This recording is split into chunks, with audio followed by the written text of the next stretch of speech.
ആ കാലത്ത് ലോകമൊക്കെയും പേർവഴി ചാർത്തേണമെന്ന് അഗസ്തോസ് കേസരുടെ ഒരു ആജ്ഞ പുറപ്പെട്ടു.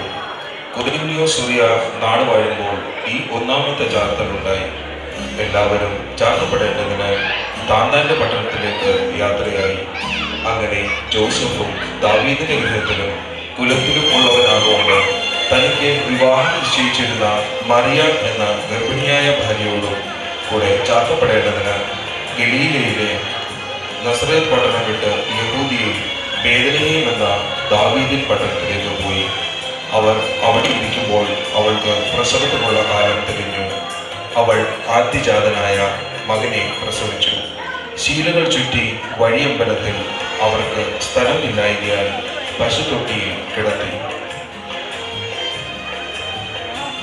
അന്ന് ആ പ്രദേശത്ത് ഇടയന്മാർ രാത്രിയിൽ ആട്ടിൻകൂട്ടത്തെ കാവൽ കാത്ത് വെളിയിൽ പാർത്തിരുന്നു.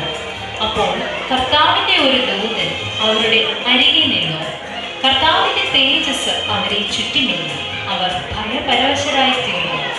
ദൂതൻ അവരോട്, ഭയപ്പെടേണ്ട, സർവ്വജനത്തിനും ഉണ്ടാകുവാനുള്ള ഒരു മഹാസന്തോഷം ഞാൻ നിങ്ങളോട് സുവിശേഷിക്കുന്നു. കർത്താവായ ക്രിസ്തു എന്ന രക്ഷിതാവ് ഇന്ന് ദാവീദിന്റെ പട്ടണത്തിൽ നിങ്ങൾക്കായി ജനിച്ചിരിക്കുന്നു.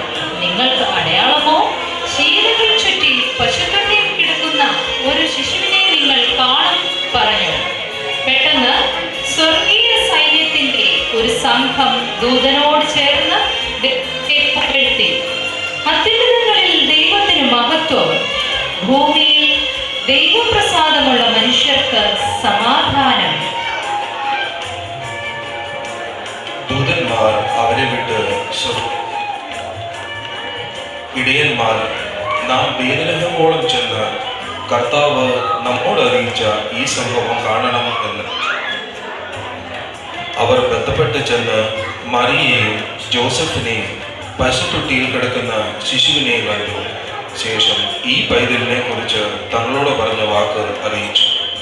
ഹെരോദാ രാജാവിന്റെ കാലത്ത് യേശു യഹൂദിയയിലെ ബേത്ലഹേമിൽ ജനിച്ച ശേഷം കിഴക്കുനിന്ന് വിദ്വാൻമാർ യെരൂശലേമിലെത്തി, യഹൂദന്മാരുടെ രാജാവായി പിറന്നവൻ എവിടെ?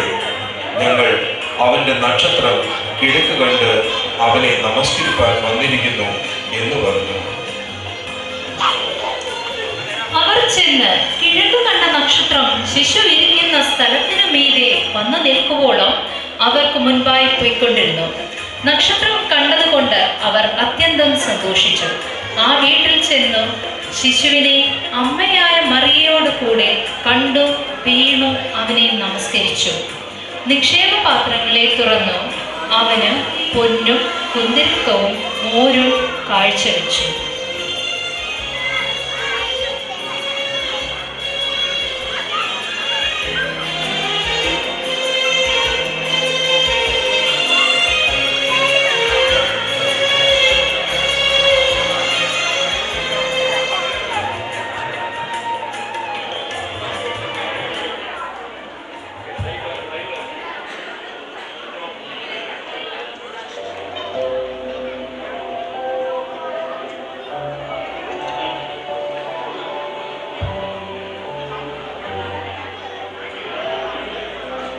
ഇവരോടൊപ്പം തിരുപ്പിറവി പാടിപ്പുകഴ്ത്തുന്നതിനായി നമ്മുടെ ഇടവകയിലെ പ്രിയപ്പെട്ട സൺഡേ സ്കൂൾ ടീച്ചേഴ്സിനെ ക്ഷണിക്കുന്നു.